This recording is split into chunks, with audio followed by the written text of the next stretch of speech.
تو عبداللہ ابن مبارک بھی امام حنیفہ کو چھوڑ گئے تھے، شاگرد تھے لیکن چھوڑ گئے۔ بلکہ امام بخاری نے تو مناظرہ نقل کیا جز رفع الیدین میں کہ عبداللہ ابن مبارک اور امام حنیفہ نے اکٹھے نماز پڑھی، ٹھیک ہے؟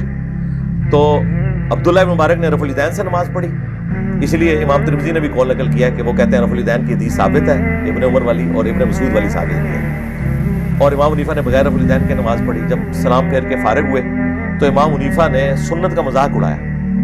انہوں نے کہا کہ مجھے لگا تم نماز میں اڑنے لگے ہو جو بار بار یوں کر رہے ہو، لہٰذا اگر ان کے ماننے والے کہتے ہیں نا یہ مکھیاں مارنا ہے، تو ان کا بڑا بھی اسی طریقے سے گفتگو کرتا تھا کہ اڑنے لگے ہو سنت کے بارے میں۔ حالانکہ علیحدہ بات ہے کہ عید والے دن وہ بھی اڑتا تھا 6 زائد تکبیروں کے ساتھ، ٹھیک ہے؟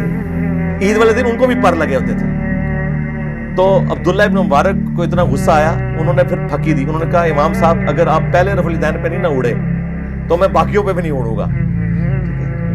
اگر آپ کے پنکھ پہلی دفعہ یوں کرنے سے آپ نے پرواز نہیں کی ہے تو میں بار بار اگر اس طرح سنت پہ عمل کر رہا ہوں تو میں بھی نہیں اڑوں گا۔ اس کے بعد امام بخاری نے جو امام حنیفہ کی کلاس لی ہے ان کو مخاطب کر کے نہیں، انہوں نے کہا کہ عبداللہ ابن مبارک ہمارے سلف کا یہی طریقہ تھا کہ جو لوگ سنت سے اتنی نفرت کریں نا ان کو اسی طریقے سے ان کی کلاس لینی چاہیے۔ بڑے سخت جملے انہوں نے بولے ہیں کہ جس کے دل میں سنت کے بارے میں نفرت ہو نا اس کو اسی طریقے سے، یعنی میں اگر اس کو پنجابی میں ٹرانسلیٹ کروں تو انہوں نے کہا ہے کہ جو منجی عبداللہ ابن مبارک نے ٹھوکی ہے نا ان کے بڑے کی، اسی طریقے سے ٹھوکنی چاہیے۔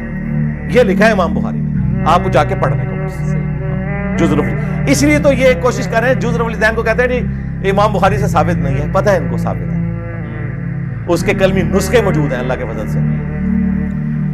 سلطان رکن الدین بیبرس اور جو سلطان ظاہر جس کے نام کے اوپر مکتبہ ظاہریہ اور ان کی پوری لائبریری موجود ہے جہاں شیخ البانی جایا کرتے تھے اور ان کے والد صاحب کی دکان تھی نیچے گھڑیوں کی اور وہ کتابیں پڑھا کرتے تھے، وہاں کے کلمی نسخے جو پوری دنیا میں اتھارٹی مانا جاتا ہے، مکتبہ ظاہریہ مسلمانوں کے اس حکمران کا وہ بنایا ہوا اتنا بڑا علمی خزانہ جنہوں نے منگولوں کو شکست دی تھی، پہلی دفعہ مسلمانوں میں اگر کسی حکمران نے شکست دی تھی تو یہ لوگ تھے، وہاں پہ جز رفع الیدین کے کلمی نسخے موجود ہیں۔ ہمارے استاد شیخ زبیلی زئی صاحب رحمہ اللہ نے جب جز رفع الیدین چھاپی ہے تو باقاعدہ اس کے کلمی نسخے کا فرنٹ پیج اٹیچ کیا ہے، تو یہ بالکل کہانی کروا رہے ہیں کہ جی ان سے ثابت نہیں ہے۔ اور یہ تو وہ ہیں کہ جو بخاری میں لکھی ہوئی رفع الیدین کی حدیثیں نہیں مان رہے ہیں، تو جز رفع الیدین انہوں نے کہاں سے ماننا ہے؟ ہمارے بھی بولے لوگ کہتے ہیں وہ ثابت ہو، بھائی یہ تو بخاری مسلم کی حدیثوں کو ماننے کے لیے تیار نہیں ہے۔ لہٰذا